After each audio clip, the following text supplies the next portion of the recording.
Son visage a fait le tour du monde. Et dans le cortège funéraire, l'émotion est immense.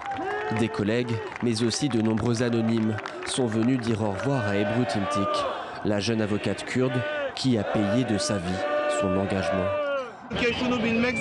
Ce pays a besoin de le savoir. Si un avocat paye de sa vie sa demande de justice, il ne reste plus rien à dire. Personne dans ce pays n'est en sécurité. Ebru Timtik était spécialisée dans la défense des cas politiques. Et c'est précisément pour cette raison qu'elle a été emprisonnée. Accusée dans une parodie de procès d'appartenance à une organisation terroriste, elle avait été condamnée à 13 ans de prison. Depuis 238 jours, elle avait débuté une grève de la faim. Transférée dans un état critique dans un hôpital d'Istanbul, elle ne pesait plus, selon ses proches, que 30 kilos.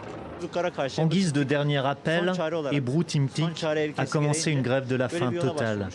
Sa demande était très simple. Elle voulait que son verdict soit révoqué et avoir un procès équitable.